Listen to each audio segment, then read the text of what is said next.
നിക്കർ സാബുവുമായുള്ള കൂട്ടുവെട്ടി അഖിൽ മാരാർ 2020 വിട്ടു. അങ്ങനെ ആകെ ഉണ്ടായിരുന്ന അഖിൽ മാരാരും നിക്കർ സാബുവിന്റെ ബിരിയാണി പാർട്ടി ഉപേക്ഷിച്ച് രക്ഷപ്പെട്ടു. നിക്കർ സാബു ഒരു അല്പനാണെന്നും അഴകിയ രാവണനാണെന്നും അവന്റെ കച്ചവടം സംരക്ഷിക്കുവാൻ ഏത് നിലയിലും തരം താഴുമെന്നും അപ്പ കാണുന്നവനെ അപ്പ എന്ന് മാത്രമല്ല അപ്പാപ്പ എന്നും വിളിക്കുമെന്നും ഞങ്ങൾ നേരത്തെ പറഞ്ഞത് എത്രയോ സത്യമാണെന്ന് ഇപ്പോൾ തെളിഞ്ഞിരിക്കുന്നു. വളരെ ഗുരുതര ആരോപണങ്ങൾ ഉന്നയിച്ചാണ് അഖിൽ മാരാർ ഈ ഈർക്കിലി പാർട്ടി വിട്ടത്.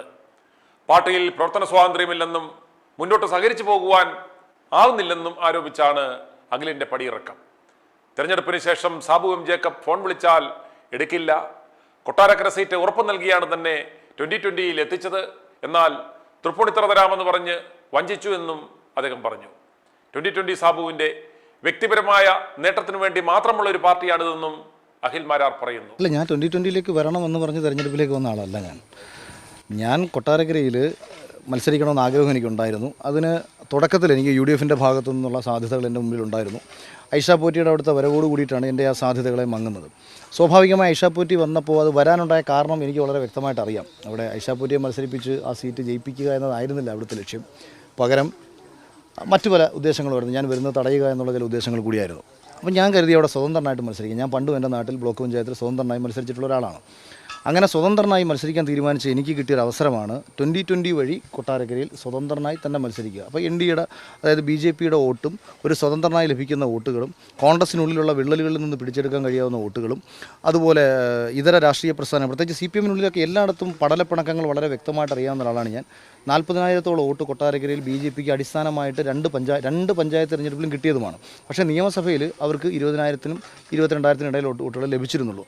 ഞാൻ കരുതിയത് ആ BJPയുടെ വോട്ട്, അതായത് ഒരു അടിസ്ഥാനപരമായി അവർക്ക് കിട്ടേണ്ട വോട്ടുകളിൽ നിയമസഭയിലേക്ക് എത്തിക്കാൻ പറ്റുന്ന വോട്ടുകളെ നിയമസഭയിലേക്ക് എത്തിച്ചാൽ അഡീഷണൽ എനിക്ക് വ്യക്തിപരമായി നേടിയെടുക്കാൻ കഴിയാവുന്ന വോട്ടുകളും കോൺഗ്രസിനുള്ളിലെ വിള്ളലുകളുമൊക്കെ മുതലെടുത്ത് കഴിഞ്ഞാൽ അത് 50,000-ലേക്ക് എത്തിച്ചാൽ ഒരുപക്ഷെ മത്സരം 3-1 ജയിക്കാൻ കഴിയും, കുറഞ്ഞ പക്ഷം 2ാം സ്ഥാനത്തെങ്കിലും എത്താൻ കഴിയും. ഈ ഒരൊറ്റ കാരണം മുൻനിർത്തി മാത്രമാണ് ഞാൻ 2020 ചേരുന്നത്. പക്ഷേ 2020 ഞാൻ ചേർന്നതിന് ശേഷം ഞാൻ ഫെബ്രുവരി 11 ചേരുന്നതെങ്കിൽ ഫെബ്രുവരി 21 രശ്മി വരുന്നത്. രശ്മിയെയും ബുദ്ധിപരമായിട്ട് കൊണ്ടുവന്ന് നമ്മുടെ സാധ്യതകളെ അവിടെ അടച്ചതാണ്.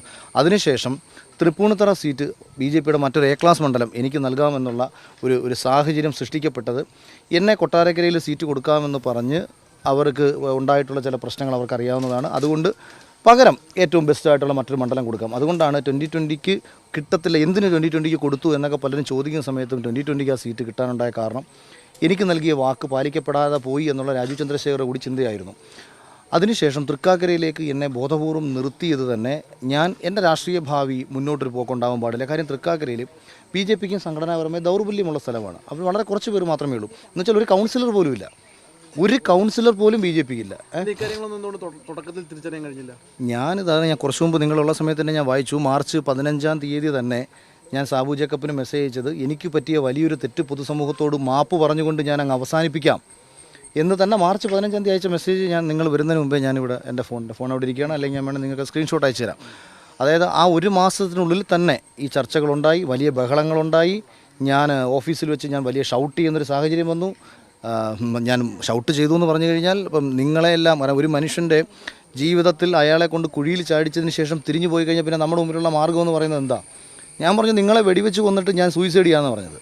ഇങ്ങനെ വരെ തെരഞ്ഞെടുപ്പിന് മുമ്പ് ഞാൻ സംസാരിച്ചിട്ടുണ്ട്. എന്നിട്ട് പോലും ഇവർ ഒരു രീതിയിലും, കാര്യം പുള്ളിയെ സംബന്ധിച്ച് പുള്ളിയുടെ കാര്യം മാത്രമാണ്. പുള്ളിയുടെ കമ്പനിക്ക് ഉണ്ടായ നഷ്ടങ്ങൾ നടത്തണം. 19 സീറ്റിൽ എന്തിനാണ് 2020 മത്സരിച്ചതെന്ന് പലരും ചോദിക്കും. BJPക്കാർ തന്നെ ചോദിക്കും എന്തിനാ 19 സീറ്റ് 2020 എന്താ അടിസ്ഥാനം? 19 സീറ്റിൽ മത്സരിച്ചെങ്കിൽ 19 സീറ്റിൻ്റെ കണക്ക് പറഞ്ഞ് പൈസ മേടിക്കാൻ പറ്റും. അതിൽ തന്നെ ഞാനുൾപ്പെടെയുള്ള ആൾക്കാരെ കൊണ്ടുവരുമ്പോഴത്തേക്ക് A-ക്ലാസ് സീറ്റുകളാണെന്ന് പറഞ്ഞിട്ട് അഡീഷണൽ പേയ്മെൻറ്റ് മേടിക്കാൻ പറ്റും. അങ്ങനെ ഒരു പേയ്മെൻറ്റ് വാങ്ങിയതിന് ശേഷം ഞാൻ എന്തിനാണ് ആ പഴിയും കേട്ട് കിടക്കുന്നത്? 2020 പണം BJP സംഘടനാപരമായിട്ട് ഈ തെരഞ്ഞെടുപ്പിലേക്ക് കൊടുത്തിട്ടുണ്ട്. ഞങ്ങൾക്ക് തെരഞ്ഞെടുപ്പിൻ്റെ ചെലവ് ആദ്യ സമയത്ത് ഏപ്രിൽ 2 ഈ EVM-ൻ്റെ ഷോറൂമിൽ നിങ്ങൾ പോയി ചോദിക്കും. ഞാൻ മേടിച്ച BMW ബൈക്ക് ഒറ്റ വർഷത്തിനുള്ളിൽ ഞാൻ കൊടുത്തു. 20 ലക്ഷം രൂപ ചിലവാക്കിയ ഒരു ബൈക്ക് ഒരാൾ 10 ലക്ഷം രൂപയ്ക്ക് കൊടുക്കണമെങ്കിൽ പൈസയുടെ ആവശ്യം ഉണ്ടായിരിക്കുമേ. അല്ലാണ്ട് എനിക്ക് തെരഞ്ഞെടുപ്പിനിടയ്ക്ക് ഞാനത് ചെയ്തതിന് ശേഷമാണ് ഞാൻ ഇത്രയും പൈസ ചിലവാക്കി എന്നുള്ളത് കൊണ്ടാണ് ഞാൻ ചിലവാക്കിയ പൈസ എനിക്ക് ഇവർ തിരിച്ചു നൽകിയത്. ചിലവാക്കിയ പൈസ എല്ലാം തിരിച്ചു നൽകി കേട്ടോ. അല്ലാണ്ട് എൻ്റെ കയ്യിൽ നിന്ന് എനിക്ക് നഷ്ടം വരുന്ന സാഹചര്യമൊന്നും ഉണ്ടായിട്ടില്ല. ബിജെപിക്കകത്ത് പോലും സാമ്പത്തിക തിരിമറിയും അല്ല, അതിനെക്കുറിച്ച് എനിക്കറിയില്ല. ഉണ്ട്. ആ ഘട്ടത്തിലാണ് ഈ പറയുന്നത് BJP ഇത്തരത്തിൽ സാബു ജേക്കബിന് പൈസ കൊടുത്തിട്ടുണ്ട് ഓരോ സീറ്റിനും. അപ്പോൾ സ്വാഭാവികമായിട്ടും 19 സീറ്റിലും അല്ല, അത് സ്വാഭാവികം. അപ്പോൾ അത് ഉപയോഗിച്ചിട്ടില്ല എന്നാണോ പറയുന്നത്? പല മണ്ഡലങ്ങളിലും ഇപ്പം പത്തനാപുരം മണ്ഡലത്തിൽ നിന്ന് തുടക്കത്തിൽ അവിടുത്തെ സ്ഥാനാർത്ഥിക്കുണ്ടായ കാര്യങ്ങൾ, കാര്യം എൻ്റെ മാനേജർ പത്തനാപുരംകാരനാണ്. പത്തനാപുരത്ത് പഴയ, അതായത് ഭീമൻ രഘു മത്സരിച്ച സമയത്ത് തെരഞ്ഞെടുപ്പിനൊപ്പം അന്നത്തെ യുവമോർച്ചയുടെ ജില്ലാ സെക്രട്ടറിയാണ്. അപ്പോൾ അദ്ദേഹത്തിന് ഒരുപാട് കാര്യങ്ങൾ അവിടെ നിന്ന് വ്യക്തിപരമായിട്ട് അറിയാൻ പറ്റും. അപ്പോൾ എന്താണ് പത്തനാപുരം മണ്ഡലത്തിലെ 2020 സ്ഥാനാർത്ഥിക്ക് സംഭവിച്ചെന്ന് അവിടെ നിന്ന് പേഴ്സണലി എനിക്കറിയാം. മറ്റു പല പ്രദേശത്തെ അറിയാം. അഞ്ജലി എന്നോട് പല കാര്യങ്ങളും പേഴ്സണലി പറഞ്ഞിട്ടുണ്ട്. അഞ്ജലിക്കൊന്നും പലരും ഈ ഫെയിം ഉള്ളവരായിരുന്നല്ലോ. അതെ അവരെ വെച്ച് പണം വാങ്ങി മേ ബി ആകാം. കാരണം ഞാൻ പറഞ്ഞല്ലോ, ഇതിനകത്ത് ഞാൻ വന്നതിന് ശേഷമാണ്, ഞാൻ വന്നതുപോലും ഒരു തരത്തിൽ ബുദ്ധിപരമായ കൊടുക്കായിരുന്നു.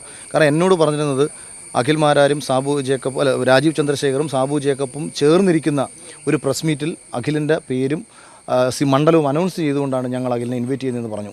പക്ഷേ ഒട്ടാരക്കര. അപ്പോൾ ഇത് ചെയ്തത് എന്താണ്? എന്നെ ഓഫീസിലേക്ക് വിളിച്ചു വരുത്തിയിട്ട് പുള്ളി 2020 ചേർന്ന് ഞങ്ങൾ അനൗൺസ് ചെയ്തു. പിന്നെ നമ്മൾ പെട്ടുപോയില്ലേ. നമ്മൾ അതുവരെ സ്വന്തമായിട്ട് നിന്ന ഒരാൾ പെട്ടെന്നൊരു സുപ്രഭാതത്തിൽ രാഷ്ട്രീയ പാർട്ടിക്കാരനായിട്ട് വാർത്തകൾ മുഴുവൻ കയറി കഴിഞ്ഞാൽ പിന്നെ അതിനൊപ്പം സഞ്ചരിക്കുക എന്നുള്ളതേ ഉള്ളൂ. പിന്നെ പെട്ടെന്ന് അവിടെ വന്നിരുന്ന് നിഷേധിക്കാൻ പറ്റൂ? ഒന്നും പറ്റില്ല. തെരഞ്ഞെടുപ്പിൽ മത്സരിക്കാൻ ഇറങ്ങിക്കഴിഞ്ഞാൽ തോക്കാൻ വേണ്ടി മത്സരിക്കാൻ പറ്റൂ? അത് ഒരു ജയസാധ്യതയില്ലാത്തൊരു മണ്ഡലത്തിൽ നമ്മൾ മത്സരിക്കുമ്പോൾ പ്രവർത്തകർക്കെങ്കിലും ഒരു ആത്മവിശ്വാസം ഉണ്ടാവണ്ടേ? പ്രത്യേകിച്ച് താമര ചിഹ്നത്തിൽ വോട്ട് ചെയ്ത ജനങ്ങളാണ് ഇവിടെയൊക്കെ ഉള്ളത്. ഇവരെ കൊണ്ട് ചക്കയ്ക്ക് കുത്തണം. അപ്പം പരമാവധി ആത്മവിശ്വാസം കൊടുക്കണം. ഒരു തെരഞ്ഞെടുപ്പിൽ അവരെ കൂട്ടിയിണക്കാൻ വേണ്ടി എനിക്ക് ചെയ്യാൻ പറ്റുന്നത് ചെയ്തു. ഒരു മണ്ഡലം കമ്മിറ്റി ഓഫീസ് പോലും ഇവിടില്ലായിരുന്നു കേട്ടോ. ഒരു മണ്ഡലം കമ്മിറ്റി ഓഫീസ് പോലും NDAക്ക് കേരളത്തിലെ ഏതെങ്കിലും ഒരു മണ്ഡലത്തിൽ ഇല്ലെങ്കിൽ അത് തൃക്കാക്കരയിൽ ഞാൻ മത്സരിച്ച മണ്ഡലത്തിലായിരുന്നു. ഇവിടെ ഇപ്പം ജയിക്കുന്ന ഒരു സാധ്യതയില്ല. എന്നെ ജയിപ്പിക്കുക തോൽപ്പിക്കുക, നമ്മളിപ്പം NDAയുടെ നമ്മൾ മത്സരിക്കുന്ന വ്യക്തികളല്ലല്ലോ. അഖിൽമാരാരെന്ന് പറയുന്ന വ്യക്തിയല്ലല്ലോ തെരഞ്ഞെടുപ്പിൽ മത്സരിക്കുന്നത്. 3 രാഷ്ട്രീയ ആശയങ്ങൾ തമ്മിലുള്ള പോരാട്ടമാണ്. ആ രാഷ്ട്രീയ ആശയങ്ങൾ തമ്മിലുള്ള പോരാട്ടത്തിൽ എനിക്ക് മാന്യമായ രീതിയിൽ മത്സരിക്കാനുള്ള ഒരു അവസരം നൽകണമായിരുന്നു. അതായത് എന്നെ ഒരു രാഷ്ട്രീയ പാർട്ടിക്കാരനും വളർത്തിക്കൊണ്ട് വന്നതല്ല. ഞാൻ ഒറ്റയ്ക്ക് കഷ്ടപ്പെട്ട് ഒന്നുമില്ലാത്തടത്ത് നിന്ന് ഒരുവിധം ഓടിയെത്തി അതിലൂടെ ഉണ്ടാക്കിയെടുത്ത ഇഷ്ടമാണ്. ജനങ്ങൾക്ക് എന്നെ ഇഷ്ടപ്പെട്ടത് എന്നിലുള്ള സത്യസന്ധത കണ്ടിട്ടാണ്. ആ സത്യസന്ധത ഞാൻ വെറുതെ കളഞ്ഞത്. ഇപ്പോൾ എൻ്റെ അടുത്ത് പലരും ചോദിക്കും എന്താ BJPയിൽ പോകാഞ്ഞത്? BJP എന്ന രാഷ്ട്രീയ പ്രസ്ഥാനത്തെ ഇഷ്ടപ്പെടാത്തതുകൊണ്ടല്ല. BJP മുന്നോട്ട് വയ്ക്കുന്ന ഹിന്ദുത്വ ദേശീയ ബോധം എന്ന ആശയത്തിൽ പൂർണ്ണമായും എനിക്ക് ഉറച്ചു നിൽക്കാൻ പറ്റില്ല. കാര്യം എനിക്കൊരു ഇതര സമുദായത്തെയും വെറുപ്പിച്ച് സംസാരിക്കാൻ എനിക്കറിയില്ല. ഇതര സമുദായമായാലും സത്യം എവിടെയാണോ അവർക്കൊപ്പം നിന്ന് സംസാരിക്കാൻ എനിക്ക് പറ്റും. ഞാൻ നാളിതുവരെ ഒരു വർഗീയ സ്റ്റേറ്റ്മെൻറ്റും പറഞ്ഞിട്ടില്ല. പക്ഷേ ശരികൾ സംസാരിക്കുമ്പോൾ നമ്മളെ വർഗീയവാദിയാക്കുന്ന പരിപാടി, ആടിനെ പട്ടിയാക്കി പട്ടിയെ പേപ്പട്ടിയാക്കുന്ന കമ്മ്യൂണിസ്റ്റ് പാർട്ടി പണ്ടും ചെയ്യുന്നത്. ഞാൻ ഭയങ്കര കമ്മ്യൂണിസ്റ്റ് വിരുദ്ധനാണ്. എൻ്റെ അടിസ്ഥാന രാഷ്ട്രീയത്തിൽ ഞാൻ കമ്മ്യൂണിസ്റ്റ് പാർട്ടിയുടെ ചെയ്തികളെ ശക്തമായി വിമർശിച്ചിട്ടുണ്ട്. അതിനപ്പുറം ഞാനൊരു വർഗീയവാദിയല്ല. എനിക്ക് അങ്ങനെ ഒരു ചാപ്പ ഒരിക്കലും ഞാൻ ആഗ്രഹിക്കുന്നില്ല. എനിക്ക് അടിച്ചു തിരിയാൻ വേണ്ട. പക്ഷേ 2020 ഞാൻ മത്സരിക്കുമ്പോൾ ഒരു സ്വതന്ത്രനാണ്, മതേതര മൂല്യമുള്ള ഒരാളാണ്. ഈ ബോധം എന്നിലുണ്ട്. അങ്ങനെ തന്നെ മുന്നോട്ട് പോകാമെന്ന് ഞാൻ കരുതിയിട്ടുണ്ട്. മത്സരിച്ചു, പരാജയപ്പെട്ടു. സ്വാഭാവികമായിട്ടും പിന്നീടുള്ള രാഷ്ട്രീയ പ്രവർത്തനമൊന്നും കണ്ടില്ല. കാണാൻ ഞാൻ മത്സരിച്ച് കഴിഞ്ഞിറങ്ങിയ ആദ്യ ദിവസം ഞാൻ അദ്ദേഹത്തിന് അയച്ച മെസ്സേജ്, സാർ ധൈര്യമായിരിക്കും, നമുക്ക് ചെയ്യാൻ പറ്റുന്ന കാര്യങ്ങൾ ചെയ്യാം. 2020 കൊല്ലം ജില്ലാ പ്രസിഡൻ്റാക്ക്. സാധാരണ ഒരു സെലിബ്രിറ്റി പ്രൊഫൈലിൽ നിന്ന് അത്യാവശ്യം വരുമാനത്തോട് ജീവിക്കുന്ന ഒരാൾ ഒരു രാഷ്ട്രീയ പാർട്ടിയിലേക്ക് വന്നാൽ അയാൾക്ക് എന്തെങ്കിലും ബോർഡോ മറ്റു കാര്യങ്ങളോ അങ്ങനെ പലതും ഒക്കെ ആയിരിക്കും അയാൾ ചോദിക്കുന്നത്. ഞാൻ ഒരിക്കലും അങ്ങനെയല്ല ചോദിച്ചത്. 2020 പോലത്തെ സംഘടനയൊന്നുമില്ലാത്ത കൊല്ലം ജില്ലയിൽ പോലും ഇവർക്ക് ആളില്ല. ആ ആളില്ലാത്ത സ്ഥലത്ത് ജില്ലാ പ്രസിഡൻ്റാക്കി എന്നെ വെച്ചാൽ ഞാൻ അവിടെ രാഷ്ട്രീയ പ്രവർത്തനം നടത്താമെന്നാണ് പറഞ്ഞത്. മറുപടി ഇട്ടിട്ടില്ല. ഈ വീട് വെച്ച് കൊടുക്കുന്ന കാര്യം ഞാൻ പറഞ്ഞു, നല്ല കാര്യം അഖിലേ എന്ന മറുപടി ഇട്ടിട്ടില്ല. പ്രവർത്തനത്തിൽ ഒരു കിഡ്നി ഫെയിലിയറായ ഒരു പയ്യനുണ്ട്, നമ്മളെ കൂടെ തെരഞ്ഞെടുപ്പ് പ്രവർത്തനത്തിൽ വന്ന കിഡ്നി ഫെയിലിയറായ ഒരു പയ്യൻ്റെ കാര്യം ഞാൻ മെസ്സേജ് അയച്ചു. ഒരു മറുപടിയില്ല. വിജയ് അവിടെ തമിഴ്നാട്ടിൽ ജയിച്ചെന്നും കേരളത്തിൽ വിജയ് ഫാൻസിൻ്റെ നേതൃത്വത്തിലും അവിടെ ഒരു മുഖ്യമന്ത്രി ഉണ്ടായതുകൊണ്ട് തന്നെ കേരളത്തിലെ നിഷ്പക്ഷർ ഒരുപക്ഷെ TVക്കിലേക്ക് പോകാൻ സാധ്യതയുണ്ട്. അതുകൊണ്ട് എത്രയും പെട്ടെന്ന് നമ്മൾ സംഘടനാ പ്രവർത്തനം സ്റ്റാർട്ട് ചെയ്യണം. നമ്മൾ ചെയ്യേണ്ട കാര്യങ്ങൾ ചെയ്യണം. ഒരു മീറ്റിംഗ് നടത്തിയിട്ടില്ല. ഇടയ്ക്കെന്തോ ഒരു സൂം മീറ്റിംഗ് അങ്ങോട്ട് നടത്തി സ്ഥാനാർത്ഥികളിൽ നിന്ന്. സൂം മീറ്റിംഗ് നടത്തുമ്പോൾ സാബു ജേക്കബ് വരത്തില്ല. സാബു ജേക്കബ് അഞ്ജലിയെ വിളിച്ചതായിട്ട് അഞ്ജലി എൻ്റെ അടുത്ത് പറഞ്ഞിട്ടില്ല. എന്നെ വിളിച്ചിട്ടില്ല. ഒരു മെസ്സേജിന് റിപ്ലൈ അയച്ചിട്ടില്ല. പുള്ളിക്ക് പുള്ളിയുടെ കാര്യം നോക്കി നടക്കുമ്പോൾ നമുക്ക് നമ്മുടെ കാര്യം നോക്കി ജീവിച്ചൂടെ? ഇതെ അതെ എന്തെന്ന് വെച്ചാൽ അദ്ദേഹത്തിന് വിലപേശുകയോ അദ്ദേഹത്തിന് പണം കൊടുക്കാൻ മറ്റുള്ളവർ തയ്യാറാവും, അതൊക്കെ അദ്ദേഹത്തിന് ഇഷ്ടമാണ്. എന്തിനും എന്നെ അതിനകത്ത് കൊണ്ടിട്ടു. പുള്ളിയുടെ ഉദ്ദേശം രാഷ്ട്രീയമായിരുന്നില്ല, ജനങ്ങൾക്കിടയിൽ പ്രവർത്തിക്കുന്നതായിരുന്നില്ല, മുന്നോട്ട് പോകുക ആയിരുന്നില്ല എന്നുണ്ടെങ്കിൽ എന്തിനു ഞങ്ങളെ ചതിച്ചു? ഞാൻ എനിക്കുണ്ടായിരുന്ന വരുമാനങ്ങളെ വേണ്ടാന്ന് വെച്ചുകൊണ്ട് എനിക്കുണ്ടായിരുന്ന 2 സിനിമയ്ക്ക് അഡ്വാൻസ് വാങ്ങിയിട്ട് സിനിമ ചെയ്യാതെ ഞാൻ മാറ്റിവെച്ച് എന്തുകൊണ്ടാണ്? എനിക്ക് രാഷ്ട്രീയ പ്രവർത്തനമായിട്ട് മുന്നോട്ട് പോകണം. ഞാൻ ഈവൻ ഏഷ്യാനെറ്റിൽ പോലും ഞാൻ ചില എതിരഭിപ്രായങ്ങൾ പറഞ്ഞിട്ടുണ്ട്. അപ്പോൾ അവർ പറഞ്ഞു അഖിൽ നമ്മുടെ വിന്നറായിരുന്നു, ഞങ്ങൾക്ക് എന്തെല്ലാം കാര്യങ്ങൾ അഖിലിനെ ഉപയോഗിക്കാമായിരുന്നു, പക്ഷേ അഖിൽ എന്താണ് ഞങ്ങളുടെ അടുത്ത് ഇങ്ങനെ സംസാരം. അപ്പോൾ ഞാൻ പറഞ്ഞു ചേട്ടാ സാർ ഒന്നും കൊണ്ടല്ല, എനിക്ക് രാഷ്ട്രീയ പ്രവർത്തനമായിട്ട് മുന്നോട്ട് പോകണം, അപ്പോൾ ഞാൻ എന്തിനാണ് ചാനലിൽ സൂചിപ്പിച്ച് നിൽക്കുന്നത്, ഇങ്ങനെയൊക്കെ പറഞ്ഞിട്ടുള്ള ഒരാളാണ് ഞാൻ. കാരണം എൻ്റെ ലക്ഷ്യം ജനങ്ങൾക്കിടയിൽ പ്രവർത്തിക്കണമെന്നുള്ളതായിരുന്നു. പക്ഷേ അതിനൊരു അവസരം നൽകുന്ന വ്യാജേന നമ്മളെ വിളിച്ചുകൊണ്ട് വന്നിട്ട് ഈ 2.5 മാസമായിട്ടോ നിങ്ങൾ ആലോചിച്ച് നോക്കൂ, ഈ 2.5 മാസമായിട്ട് സംസ്ഥാന സർക്കാരിനെതിരെ എന്തെല്ലാം പ്രശ്നങ്ങൾ വന്നു. ഒരു അഭിപ്രായം സാബു ജേക്കബ് പറഞ്ഞ് നിങ്ങൾ കണ്ടോ? കേന്ദ്രവുമായി ബന്ധപ്പെട്ട് ആളിക്കത്തിയ പ്രക്ഷോഭം ഡൽഹിയിൽ നടന്നു, ഒരു അഭിപ്രായം പറഞ്ഞുകൊണ്ടോ? എനിക്ക് പറയാവുന്ന അഭിപ്രായം ഞാൻ അവിടെയും പറഞ്ഞു, അതെല്ലാം വ്യക്തിപരമായിട്ട് പറഞ്ഞതാണ്. അത് നാളെയും പറയാം. അതെ ഞാൻ പറഞ്ഞല്ലോ, ഞാൻ 2018 ഒരു റൈറ്റപ്സ് എഴുതിയിട്ടുണ്ട് സോഷ്യൽ മീഡിയയിൽ. അത് ഇതിങ്ങനായിരുന്നു, പവർ ഓഫ് സോഷ്യൽ മീഡിയ എന്നുള്ളതായിരുന്നു. അതായത് വളർന്നു വരുന്ന യുവാക്കളുടെ ശബ്ദം ഭരണാധികാരികളെ കൊണ്ട് മാറി ചിന്തിപ്പിക്കാനുള്ളൊരു അവസരം ഈ ഭാവിയിൽ ഉണ്ടാക്കും. അത് അന്ന് ശ്രീജിത്ത് തിരുവനന്തപുരത്ത് ഒരു സമരം ചെയ്ത സമയത്ത് എഴുതിയതാണ്. ഏറെക്കുറെ ഈ അടുത്ത സമയത്തൊക്കെ നടന്നുകൊണ്ടിരിക്കുന്ന അതൊക്കെ തന്നെയാണ്. ഇന്ന് എനിക്ക് മനസ്സിലായി, നമ്മുടെ രാഷ്ട്രീയം പറയാൻ ഒരു കക്ഷി രാഷ്ട്രീയത്തിൻ്റെ ആവശ്യമില്ല, ജനങ്ങൾക്കിടയിൽ പ്രവർത്തിക്കാൻ അതിൻ്റെ ആവശ്യമില്ല. നമ്മൾ പറയുന്നത് ശരിയാണെങ്കിൽ അതിനെ അനുകൂലിക്കാനും നമ്മൾ പറയുന്നത് തെറ്റാണെങ്കിൽ അതിനെ എതിർക്കാനും ഇവിടെ വളർന്നു വരുന്ന ചിന്തിക്കുന്ന ശേഷിയുള്ളൊരു തലമുറയുണ്ട്. അവർക്ക് വേണ്ടിയിട്ട് സംസാരിക്കാൻ എനിക്കൊരു രാഷ്ട്രീയത്തിൻ്റെ ആവശ്യമില്ല. CJP എന്ന് പറയുന്ന കാഴ്ചപ്പാടിനോടൊന്നും എനിക്ക് അങ്ങനെ വ്യക്തിപരമായിട്ട് ഒരു യോജിപ്പൊന്നുമില്ല. ഞാൻ പറഞ്ഞത് ഇന്നലെ വരെയും ഞാനിപ്പോൾ കഴിഞ്ഞ 8 വർഷമായി ഞാനിവിടെ സംസാരിച്ചത് ഞാൻ സ്വതന്ത്ര അഭിപ്രായം പറഞ്ഞുകൊണ്ടാണ്. ആ സ്വതന്ത്ര അഭിപ്രായമായിട്ട് മുന്നോട്ട് പോകും. ഇപ്പോൾ CJP എന്ന് പറയുന്നത് ഒരു കോസിലുണ്ടായതല്ല. ഒരു രാഷ്ട്രീയ പ്രസ്ഥാനം ഉണ്ടാവണമെന്നുണ്ടെങ്കിൽ അതിനൊരു അടിസ്ഥാന കോസ് ഉണ്ടാവണം. ഇതിപ്പം നമ്മുടെ ഇവിടുത്തെ അടിസ്ഥാന കോസ് എന്ന് പറയുന്നത് നമ്മുടെ സുപ്രീം കോടതി ജസ്റ്റിസിൻ്റെ ഒരു ചെറിയൊരു സ്റ്റേറ്റ്മെൻറ്റിൽ നിന്നാണ്. ഇനി ഇതിനകത്ത് ഇതൊരു സംഘടനയാവണം. സംഘടനയാകുമ്പോഴത്തേക്ക് ഒരുപാട് പ്രശ്നങ്ങളുണ്ട്, അവരടിച്ചു പിരിയാതെ മുന്നോട്ട് പോകണം. ഇത് ഒരുപാട് ഘടകങ്ങളുണ്ട്. അപ്പോൾ അതുകൊണ്ട് CJP അങ്ങനെ ഒരു പൊളിറ്റിക്കൽ പാർട്ടി ആയിട്ട് മാറിയിട്ടില്ല. അത് ജസ്റ്റ് ഒരു മൂവ്മെൻറ്റ് എന്ന് മാത്രമേ നമുക്ക് പറയാം. ആ മൂവ്മെൻറ്റിനെ തുടർന്ന് ഇപ്പം ഞാൻ ചോദിക്കട്ടെ, DYF ഇപ്പം KSU വിദ്യാർത്ഥികൾക്ക് വേണ്ടിയല്ലേ സമരം ചെയ്യുന്നത്? എന്താ അത് വിദ്യാർത്ഥികളുടെ സമരമായിട്ട് ആരും കാണാത്തത്? SFI വിദ്യാർത്ഥികൾക്ക് വേണ്ടിയല്ലേ സമരം ചെയ്യുന്നത്? എന്താ അത് വിദ്യാർത്ഥികളുടെ സമരമായി ആരും കാണാത്തത്? അപ്പം അതിനെല്ലാം രാഷ്ട്രീയമുണ്ട്. CJPക്ക് നാളെ രാഷ്ട്രീയം വന്നാൽ ഒരു രാഷ്ട്രീയ പാർട്ടിയും കൂടെ പോയിരിക്കത്തില്ല. കാര്യം SFI സമരം ചെയ്താൽ KSUവിലെ വിദ്യാർത്ഥി പോയിരിക്കത്തില്ല, ABVPയിലെ വിദ്യാർത്ഥി പോയിരിക്കത്തില്ല. CJP ഒരു രാഷ്ട്രീയ പാർട്ടി ആവാത്തത് കൊണ്ടാണ് ഈ ബാക്കിയുള്ള സകല രാഷ്ട്രീയ പ്രസ്ഥാനങ്ങളും അവിടെ പോയിരുന്നത്. അതുകൊണ്ടാണ് അതിന് ആ ഉന്നയിച്ച വിഷയവും മെറിറ്റുണ്ടായിരുന്നു. വിഷയത്തിൻ്റെ മെറിറ്റ് കൂടിയാണ് അതിന് നീതി ലഭിക്കാനുള്ള കാരണം. ഈ അഖിൽ ഉന്നയിക്കുന്ന വിഷയങ്ങൾ സ്വാഭാവികമായിട്ടും മറ്റ് സ്ഥാനാർത്ഥികൾ ആരും ഉന്നയിക്കാത്ത എന്താ, അല്ലെങ്കിൽ ഇങ്ങനത്തെ ഒരു അല്ല, ഇപ്പം ഈ മറ്റ് സ്ഥാനാർത്ഥികളെന്ന് പറയുന്നത് എന്നെ പോലെ ബാധ്യത അനുഭവിക്കുന്നവരിൽ അഞ്ജലി മാത്രമേ ഉള്ളൂ. കാരണം മറ്റുള്ളവരൊക്കെ പ്രത്യേകിച്ച് ഇപ്പോൾ അവർക്ക് എന്താ നഷ്ടപ്പെടാൻ? ഇതിലെല്ലാം നഷ്ടങ്ങളും പേരേണ്ടി വരുന്ന ഒരാൾ ഞാനാണ്. ഇപ്പോൾ പേളിമാണിക്ക് 4 ലക്ഷം ഫോളോവേഴ്സ് പോയെന്ന് വെച്ചാൽ എനിക്കും പോയിട്ടുണ്ട് 10,000-70,000 ഫോളോവേഴ്സ്. ഈ ഫോളോവേഴ്സ് ഇപ്പോൾ ഞാൻ ബിഗ് ബോസിൽ പോകുമ്പോൾ എനിക്ക് 1000 ഫോളോവേഴ്സ് ഉണ്ടായിരുന്നുള്ളൂ. ആ 1000 പേരുമായിട്ട് പോയി ജയിച്ചവനാണ് ഞാൻ. എനിക്ക് ഫോളോവേഴ്സോ നമ്മളെ ഇഷ്ടപ്പെടുന്നവരൊന്നും എൻ്റെ വിഷയമല്ല. പക്ഷേ ഇഷ്ടപ്പെടുന്ന ഒരാൾ തെറ്റിദ്ധരിച്ച് വെറുക്കേണ്ടി വരുന്നൊരവസ്ഥ, നമ്മളെ വിളിക്കുന്ന പല പരിപാടികളിൽ നിന്നും ഒഴിവാക്കാൻ വേണ്ടിയിട്ട് എൻ്റെ രാഷ്ട്രീയം പറഞ്ഞുകൊണ്ടും എന്നെ ഒരു വർഗീയവാദിയായി ചിത്രീകരിച്ചുകൊണ്ടും ഒഴിവാക്കുന്ന അവസ്ഥ. ഞാൻ ദുബായിൽ പോയ സമയത്തും മറ്റുമൊക്കെ ഇതൊക്കെ എനിക്ക് കേൾക്കേണ്ടി വരുന്നൊരവസ്ഥ.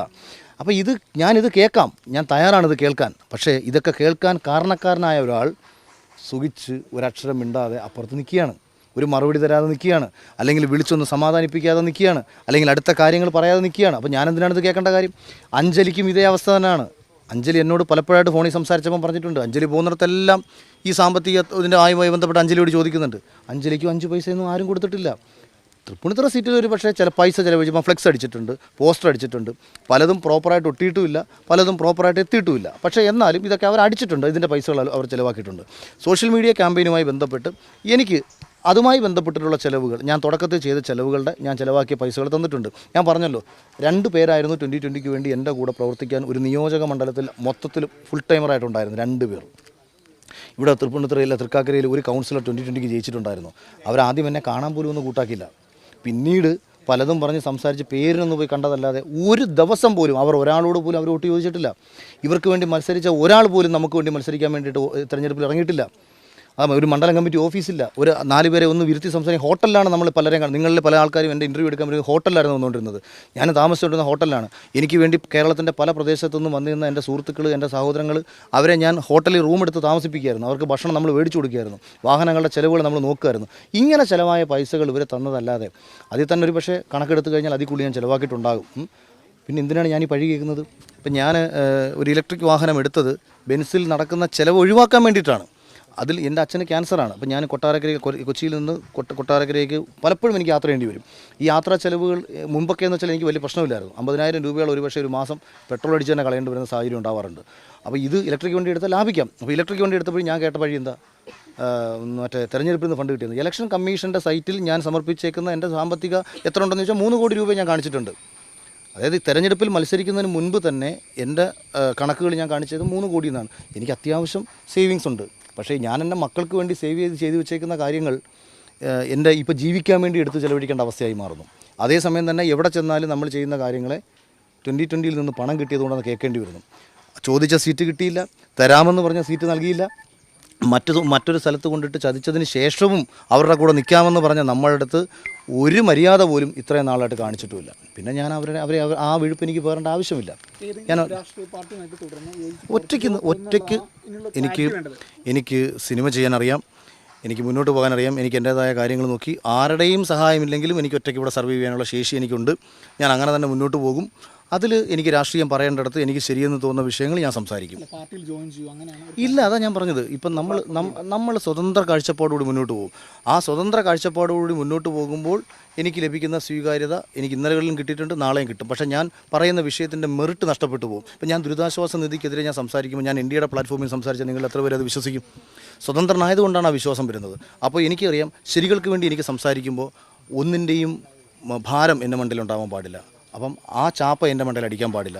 ഞാനായി സംസാരിക്കും, എനിക്ക് ശരിയെന്ന് തോന്നുന്ന വിഷയം സംസാരിക്കും. ഇക്കഴിഞ്ഞ നിയമസഭാ തെരഞ്ഞെടുപ്പിൽ പല സ്ഥലങ്ങളിലും BJPക്ക് കനത്ത തിരിച്ചടി ഉണ്ടായതിൻ്റെ ഏക കാരണം ഈ അലവലാദി സാബുവിനെ പിടിച്ച് NDAയുടെ ഭാഗമാക്കിയതാണ്. അതുകൊണ്ട് എന്ത് സംഭവിച്ചു? BJPക്ക് ഉള്ള വോട്ട് കൂടി പോയി എന്ന് പറഞ്ഞാൽ മതി. 19 സീറ്റുകളാണ് കൂടെ ഒരു പട്ടി പോലും ഇല്ലാത്ത ഈ നിക്കർ സാബുവിന് വേണ്ടി BJP നേതൃത്വം കൊടുത്തത് എന്ന് പറയുമ്പോൾ ഓർത്തു നോക്കുക. ആരും കൂടെയില്ലാത്തത് കൊണ്ട് ടിക്ടോക്ക് താരങ്ങളെയും സീരിയൽ ജൂനിയർ ആർട്ടിസ്റ്റുകളെയും ഒക്കെ പിടിച്ച് സ്ഥാനാർത്ഥികളാക്കി നിർത്തി എല്ലാവരും കെട്ടിവെച്ച കാശ് പോലും കിട്ടാതെ നാണം കെട്ട പരാജയം ഏറ്റുവാങ്ങി. എന്തായാലും ഒരു കാര്യത്തിൽ സന്തോഷമുണ്ട്. ഇതോടുകൂടി ഒരു കാര്യത്തിന് തീരുമാനമായി. ഇനി ജെട്ടി സാബു രാഷ്ട്രീയം എന്നും പറഞ്ഞ് ഇറങ്ങില്ലല്ലോ. i2i News, an eye for truth. i2i News subscribe ചെയ്തിട്ടില്ലാത്തവർ ഇപ്പോൾ തന്നെ സബ്സ്ക്രൈബ് ചെയ്യുക. നോട്ടിഫിക്കേഷൻ ലഭിക്കുവാൻ ബെൽ ബട്ടണും അമർത്തുക.